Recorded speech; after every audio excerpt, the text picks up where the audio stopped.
Assalamualaikum warahmatullahi wabarakatuh. Kabar rekan mertua, masih gom Aceh, masih gom dunia. Hari ini saya kembali menggunakan hak konstitusional saya sebagai warga negara Indonesia dan sebagai rakyat Aceh.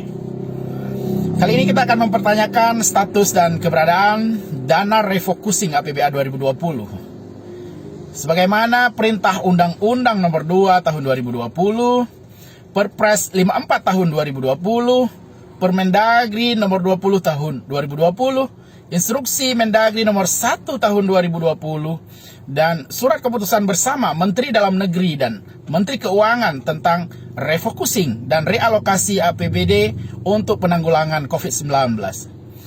Pak PLT dan Pak Sekda, kami rakyat Aceh telah mendengar bahwa pemerintah Aceh telah mengusulkan anggaran refocusing senilai 1,7 triliun kepada Menteri Dalam Negeri pada awal April yang lalu.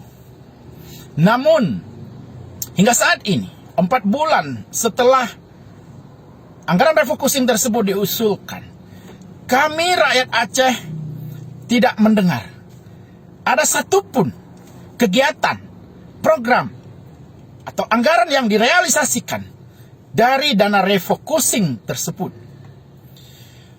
Banyak pihak yang bertanya-tanya, dan ini mewakili seluruh rakyat Aceh. Kemana sesungguhnya dana refocusing itu dibawa? Di mana disembunyikan? Kenapa disembunyikan? Apa yang disembunyikan? Apa yang ditutup-tutupi? Apa sesungguhnya yang ada di dalam dana refocusing tersebut sehingga disembunyikan dari rakyat? Hingga saat ini, rakyat tidak bisa mengakses anggaran refocusing tersebut. Tidak bisa melihat rincian apa saja yang akan dilakukan dari anggaran yang katanya 1,7 triliun tersebut.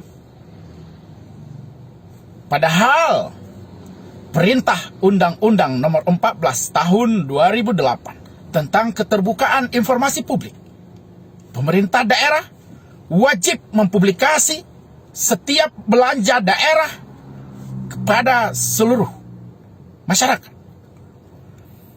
Namun hingga hari ini kita tidak melihat adanya niat baik dari pemerintah untuk mempublikasi agar mudah bisa diakses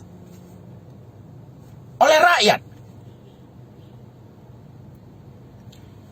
Dalam SKB Menteri Dalam Negeri dan Menteri Keuangan juga diperintahkan refocusing tersebut melibatkan DPR untuk mengawasi prosesnya serta melakukan perubahan pergub penjabaran APBA dengan pemberitahuan kepada pimpinan DPR. Namun saya mendapat informasi ini juga tidak dilakukan. Pak Sekda, dalam SKB 2 menteri tersebut juga diperintahkan pada poin 1 dan kedua, pos anggaran atau belanja yang wajib direfocusing atau dialihkan untuk penanggulangan COVID adalah belanja untuk rehab kantor, belanja mobil dinas, pembangunan kantor, dan belanja sejenis lainnya. Namun faktanya, Sekda memerintahkan ULP untuk melakukan tender rehab kantor Sekretariat Daerah Aceh, ruang Sekda, ruang asisten, ruang staf ahli direhab. Ada lagi pengadaan mobil dinas dan sebagainya. Ini menunjukkan bahwa Pak PLT dan Pak Sekda sudah terlalu banyak mengangkangi peraturan perundang-undangan. Sudah terlalu sering tidak taat dan tidak patuh pada perintah pemerintah pusat. Seperti apa tata kelola pemerintah Aceh hari ini? Mana itu prinsip-prinsip transparansi? Mana itu glass box management? Mana itu good governance, clean governance? seperti ini yang kita harapkan dari pemerintah Aceh. Belum lagi fakta penanganan COVID oleh pemerintah Aceh dan gugus tugas tidak dilakukan secara serius. Buktinya, pada bulan April yang lalu, PLT Gubernur mengeluarkan SK penetapan 13 rumah sakit umum daerah sebagai rumah sakit rujukan COVID. Tapi setelah di-SK-kan, pemerintah Aceh tidak pernah memberikan anggaran untuk penyediaan ruang isolasi, penyediaan alkes sesuai dengan standar perawatan pasien COVID, serta penyediaan APD yang sesuai standar bagi seluruh tenaga medis. Sebagaimana janji Pak PLT dalam surat cintanya kepada tenaga medis kita. Tidak ada juga pemberian insentif sebagaimana janji Pak PLT di surat tersebut bagi tenaga medis. Belum lagi kemarin kita baca bahwa pemerintah Aceh menafikan janji untuk memberikan bantuan 10.000 paket sembako kepada rakyat Aceh di Malaysia. Membantah telah berjanji. Padahal beberapa bulan yang lalu kita baca di headline, di halaman depan Harian Serambi Indonesia, pemerintah Aceh akan mengirim 10.000 paket bantuan. Hari ini rakyat kita, petani, nelayan, yang merupakan 80% dari profesi masyarakat Aceh, sedang dalam kesulitan. Tidak juga kita temukan ada program pemerintah yang menyentuh kepentingan dan kebutuhan mereka.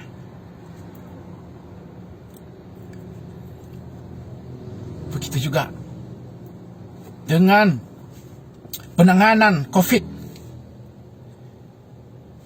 Anggaran yang begitu besar katanya, kenapa ditahan-tahan? Lihatlah hari ini banyak tenaga medis kita terpapar COVID karena mereka tidak diberi perlindungan yang maksimal seperti janji Pak PLT. Tidak disediakan APD yang benar-benar standar. Tidak ada pemberlakuan SOP yang ketat di rumah sakit sehingga mereka begitu mudah terpapar. Untuk melakukan semua itu memang dibutuhkan anggaran, dibutuhkan belanja. Yang kami sesalkan, kenapa pemerintah Aceh menunda-nunda, menahan-nahan anggaran dari uang rakyat tersebut. Padahal itu untuk kebutuhan rakyat. Pak PLT,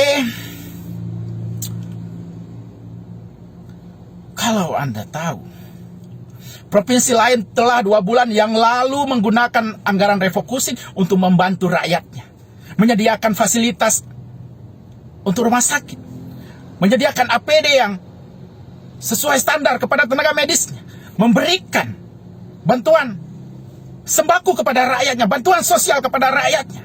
Sumatera Utara misalnya, mereka menyediakan 1,3 juta paket sembako untuk 1,3 juta lebih kakak di Sumatera Utara.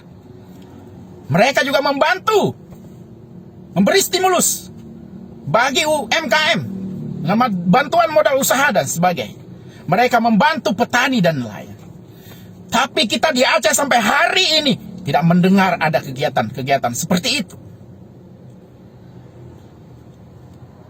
Pantas jika hari ini banyak pihak bertanya, kemana sesungguhnya dana refocusing itu dibawa? Disimpan di mana? Jangan-jangan ada sesuatu di balik ini semua. Saya cuma menitip pesan, tolong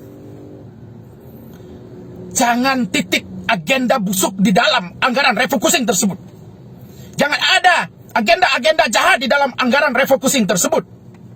Semuanya harus dibuka kepada publik, karena ini adalah perintah undang-undang dan hak rakyat untuk mengetahuinya. Karena itu Pak PLT, saya meminta dan memohon agar anggaran refocusing tersebut segera dibuka dan bisa diakses oleh rakyat, lengkap dengan rincian penggunaannya. Begitu juga harus segera diberikan kepada DPRA agar mereka bisa melakukan fungsi pengawasan sehingga penggunaannya tidak menyeleweng. Kepada Kejati, kepada Polda juga harus diberikan agar mereka bisa memantau dan mencegah potensi pelanggaran hukum dalam pelaksanaan. Begitu juga kepada lembaga pengawasan seperti BPK dan BPKP. Ini harus diaudit secara ketat. Apalagi dengan indikasi-indikasi yang tidak baik seperti ini, ditahan-tahan, disembunyikan, prosesnya tidak melibatkan DPRA dan sebagainya. Karena itu Pak PLT dan Pak Sekda, kami rakyat Aceh menuntut pemerintah Aceh dalam seminggu ini wajib mempublikasikan anggaran refocusing tersebut sehingga rakyat tahu seperti apa skema penanggulangan COVID-19 di Aceh. Apa saja yang akan dilakukan, rakyat akan tahu. Jika dalam 1 minggu ini tidak juga dipublikasi, maka kami rakyat Aceh akan menggunakan hak konstitusi kami untuk melawan pemerintah Aceh. Demikian. Assalamualaikum warahmatullahi wabarakatuh.